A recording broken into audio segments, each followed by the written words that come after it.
Jenny Port, Hill of Grace, 2016. Where will it sit as a vintage?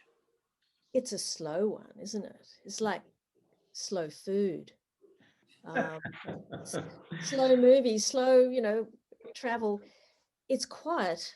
I found this, and I taste wines the way consumers do. So I just opened the bottle, I poured it in the glass. So all my notes are based on that. I found it a quiet start. And in fact, I've written towards the end, this is a wine that urges you to think about it. It's not going to deliver everything on a plate to you. You are going to have to put something into this wine, into the process of tasting, thinking about it. And I found this, it's quite a deep kind of wine from that point of view. Slow start, builds slowly, black plum, preserved fig, blackberry, briar, earth, leather, cola. Seamless and deep concentration of fruit on the palate. It's quite subtle again, not forward in the least. It's dark, intriguing, and harmonious. Tannins are fine and a touch savory, tight and long. Oak is a picture of integration, but that goes without saying.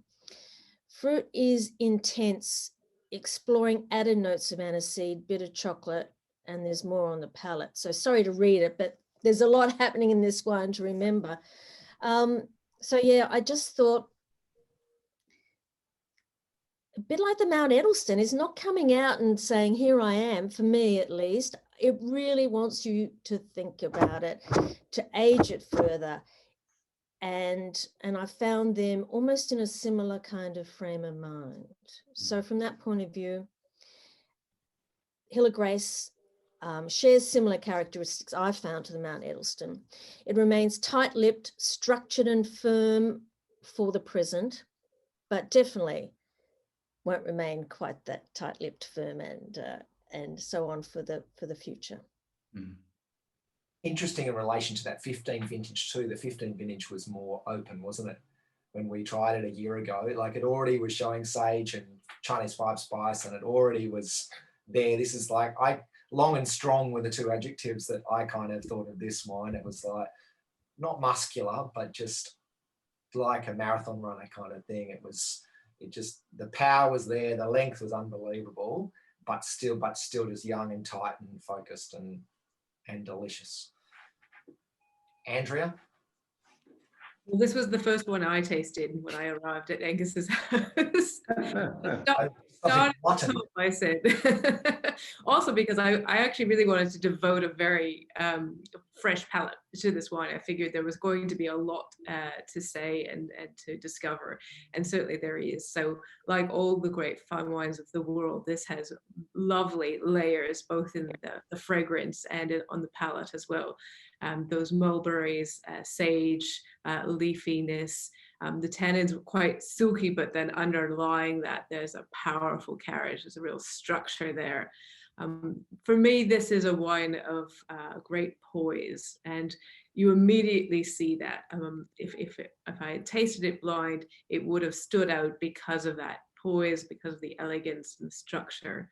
Still incredibly tightly coiled and youthful for a 16, but because that's the caliber of the wine, it's meant to be cellared and enjoyed with some maturity. It's going to really reward that. So I was really impressed.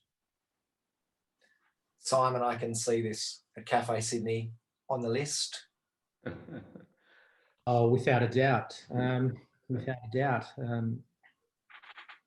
I said before, at what stage do you include Hill of Roses into Hill of Grace?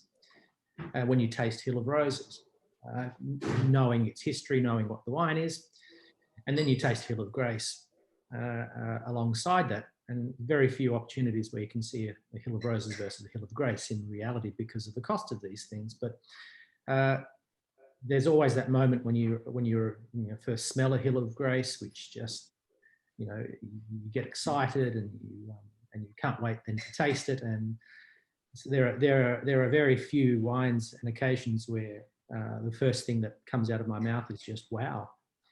And the 16 did it for me, and it does it in a way which exceeds the 2015.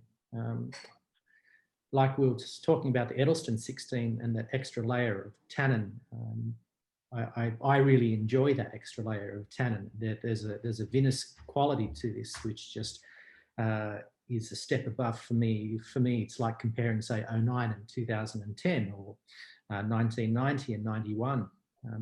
For me, very often 91 is a better wine than 90. 16 for me will probably remain my favourite in comparison to, say, 15. But please, that's not taking anything away from 1990 or 2015 in any way, shape or form. It's just that absolute personal preference. For me, it also evokes this sort of sense of what Syrah is all about. You know, it draws back memories to me when my mum used to take me into what was called the Continental Deli when I was a real, you know, of a single digits age. And you have this amazing smell when you walk into some of these places, from all the cured meats, everything that's hanging on the walls, you know, the type of place that only the wogs used to go to, if I could say that. People of Mediterranean origin.